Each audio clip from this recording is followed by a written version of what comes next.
4.400 niños o niñas han sido violados en instituciones educativas del país en el año 2024. Y violados es cualquier tipo de tocamiento abusivo, desde tocarles, besarles, desnudarles e ir a otros actos sexuales más denigrantes a la condición de los niños. 15.000 denuncias el año pasado también hubo. 15.000 denuncias. Estos son quejas que se conocieron en el colegio estrato tal, en la ciudad tal, en esto. En los jardines infantiles, pues también sucede lamentablemente, y hoy también se conocía de otro caso en el Bichada, en otro jardín infantil. Los jardines infantiles deben tener un cuidado sumo en la selección del personal, pero también los profesores. Yo recuerdo que hace 3 o 4 años, Carlos ya me acompañaba, creo, y nos llegó una información y era que estaba sucediendo un tipo de abusos de una jovencita en un colegio público acá en Yopal. Fui yo quien moví todo como defensora del pueblo y hice todas las acciones necesarias para que pudiera salir a la luz pública ese profesor que tenía el encubrimiento de algunos otros profesores o coordinadores o rectores de ese colegio, que fue prácticamente lo que también pasó en este hogar infantil, que lo ha entregado el Instituto Colombiano de Bienestar Familiar por hacer más en una apuesta de modelo que tiene hace 10 o 15 años el ICBF, a una asociación de padres de familia para que sean ellos los que le den esa formación a los niños menores de 5 años. Yo tengo una postura particular y esa es mía. En infancia y en primera infancia no deben haber hombres, no queriendo decir que no hayan mujeres que sean abusadoras también. La enfermedad mental de querer abusar al otro están hombres y mujeres por parejo, pero con formación de niños no deben estar hombres, de la niñez, de la primera infancia no deben estar hombres. Y aquí en Casanare entiendo, por ejemplo, que la política del ICBF ha sido muy cuidadosa en eso. Pues no para discriminar, para que el hombre no tenga la posibilidad de también ejercer ese trabajo, ¿sí? Pero cualquier mamá estará un tanto más segura que esté en manos de una mujer, que esté en manos de un hombre, su niñito o su niñita de 3 o de 4 años. Aquí hemos fallado y el sistema colombiano es el que no está dando una verdadera disposición de todo para dar garantías y protección a la niñez nuestra. Estos datos que les compartí a ustedes son datos que nos llevan a Colombia en una lista que se llama la lista de la indecencia. Y es que estamos en uno de los 5 o 6 primeros países de todo el mundo que más violaciones y vulneraciones de todo tipo sufre nuestra niñez. Yo como conocedora del tema, por haber sido casi 4 años comisaria de familia, tener mi especialización en derecho de familia, y como me conocen en el Casanare, ser abanderada de la protección de los derechos de los niños, a propósito, por allá en el año 2016 iniciamos una campaña en Agua Azul, donde la denominamos Los monstruos están en todas partes, porque en ese momento encontrábamos que habían violaciones y abusos conocidas, porque todo el tiempo los hay, Samuel, pero violaciones y abusos conocidas por parte de profesores, pastores, sacerdotes, presidentes comunales, profesores de música, de danza, donde los niños los mandan para que pasen la tarde, padrastros, padrinos, tíos, los propios papás y las mismas mamás. Hay mamás que también han perdido la cordura y han entrado a violentar a sus hijos.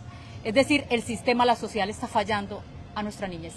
La invitación que yo le hacía a Miguel Uribe, deje de politiquear, y se lo dije a otros compañeros, y yo tengo la autoridad para decirlo porque he hecho hasta, operativos de entrar a las casas, a sacar a los violadores y a proteger a los niños.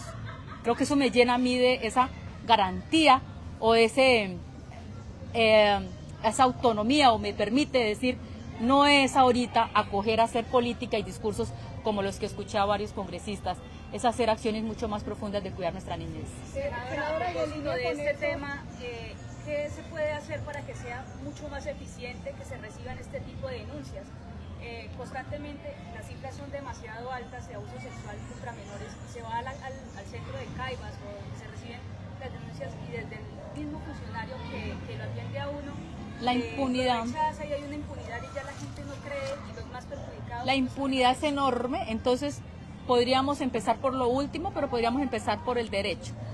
Lo último es cómo está funcionando el sistema judicial y qué tanto son efectivas las investigaciones con policía judicial, con medicina legal, para que hayan condenas a estos violadores y abusadores que puede estar entre 25 años promedio de nuestra niñez.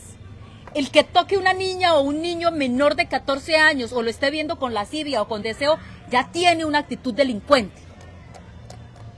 El menor de 14 años en Colombia no se puede tocar ni la menor. No se puede mirar con deseo. Pero esto justo se está volviendo en un tema donde yo digo volvamos al inicio. Y es que, por ejemplo, tenemos una sociedad donde hay contenidos y letras y canciones y música que incitan a nuestros niños a 7 años a que tarareen, no las canciones de La Iguana Tomaba Café o Pueblito Viejo que me enseñaban a mí en mi escuela. Eran mis canciones, o bueno, cumbias, sino canciones donde abuse, tome sexo, emborráchese, maltrate a la otra, pero con palabras que ustedes saben de qué me estoy refiriendo. Y entonces estamos en una sociedad donde se está afectando psicológicamente y se está sexualizando apresuradamente a nuestra niñez. Y en tanto, el principio es que hay madres y padres de familia que, por ejemplo, llevan al niño al hogar infantil, o al CDI, o al hogar comunitario, el que sea, o al colegio muy fino, y lo recogen a las 6 de la tarde, y yo me hago una pregunta. Esa mamá, si es que hay papá, o ese abuelo, que no debería ser, pero hoy sucede así, esa mamá se dio cuenta con qué actos, cómo llegó ese niño. Ese niño que llega violado a los 2 años, seguro que llega llorando, seguro que sangró, seguro que se orina esa noche en la cama, seguro que hace pataleta para no ir al otro día al colegio, seguro. Y resulta en este caso, lo que se conoce, es que no se dio cuenta la mamá, sino que fue una hermanita mayor de él, pero menor de edad, que le dijo, parece que el niño mamá tiene algo. ¿Dónde está esa mamá? ¿Y dónde está ese papá? Que advirtiera que el niño, al menos cuando la primera vez lo fue a coger ese profesor, seguro llega miedoso. Y le nombra y lo señala. Los niños son bobos. Cualquier tipo de señal debe ser una alerta para los papás. Por eso digo que el sistema y la sociedad colombiana le está fallando a nuestra niñez. Sí, pero senadora, en este caso también, ¿no cree usted que lo que tiene que ver con los recursos que el Estado le está dando, por ejemplo, al sistema de, digamos, integral de cuidado del menor, en el caso del bienestar familiar, no tiene recursos y contratan cualquier operador? Para los centros de desarrollo infantil, el operador que digamos, la cooperativa o la fundación que se creó ahí de afán para atender el CDI, porque no hay recursos, porque cada vez hay plantones en el Instituto de Bienestar Familiar, porque no tienen ni con qué pagarle al operador, ni cómo contratar a los centros. Entonces, se podría pensar en buscar fortalecer el Instituto de Bienestar algún día. Es que carece de todo.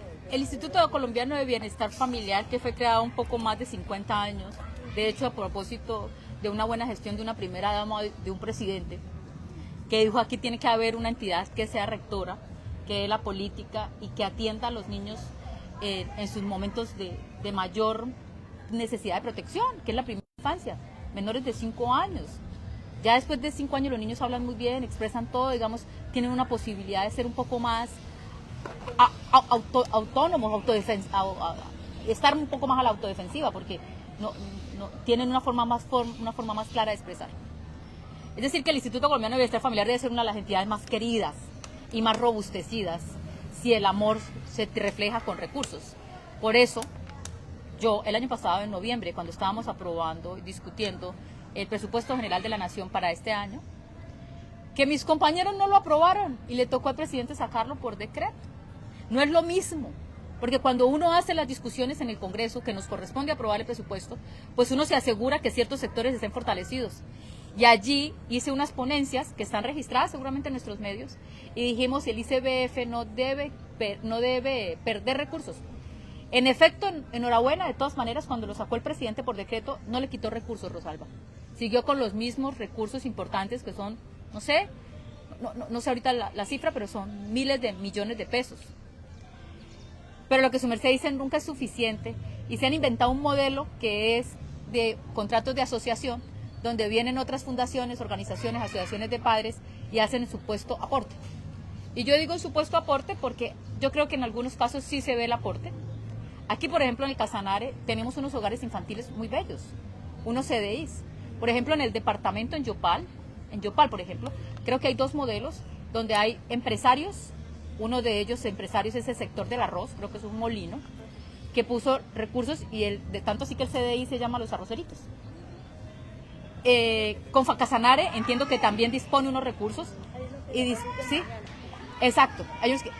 Digamos que se ven bien esos CDIs, pero yo pienso que aquí, particularmente en el caso del profesor, hubo una falta de compromiso y de ética en la selección, donde dicen que, es lo que se ha escuchado, yo no lo he leído, pero voy a decir que no puedo responder sobre esto, pero es lo que se ha escuchado en los medios nacionales, es que quien coordina ese CDI, esa señora, esa profesora, la dueña de esa asociación, tenía como una cierta amistad o cercanía con el profesor, y ella fue la que presentó la hoja de vida, insistió para que la aprobaran, y los que tienen que aprobarla, que son el ICBF, la aprobó. Y no revisó, porque parece que este señor venía con unos medio pseudo cuasi antecedentes, y digo así, porque parece que no habían denuncias. Entonces, para la pregunta que tú me hacías, yo creo que una de las formas es, tan pronto se conozca cualquier tipo de violación, así lo hemos hecho, Angie, siempre en las campañas que me has acompañado, de prevención de violencias de mujer. Tipo que violente de cualquier manera a una mujer o a un niño, debe tener su denuncia, no deben tener temor las víctimas, porque es que resulta que después va y violenta a otra, ya no la maltrata, ya no la humilla, ya no la golpea, ya no le rompe el celular, ya no la cela, ya no le causa impacto en el tema psicológico, sino que a la otra con la que va a compartir la mata. Y este agresor, Amparo, se sale por las suyas porque entran a mirar los antecedentes, los que hacen toda la tipología, los estudiosos, el tema penal, los fiscales y todos ellos, y encuentran y dicen, pero el señor no era peligroso para la sociedad porque antes no se le conocía ningún antecedente. Sí, pero en el barrio y en el pueblo sabían que el señor ya había violentado a 3 esposas anteriores. Eso pasó con el caso, casualmente, de un funcionario público que mató a su pareja hace unos meses acá en Yopal. Se conocía que tenía antecedentes y además los contrata y además la señora había puesto la denuncia y la denuncia no había tenido mayor peso porque del señor nada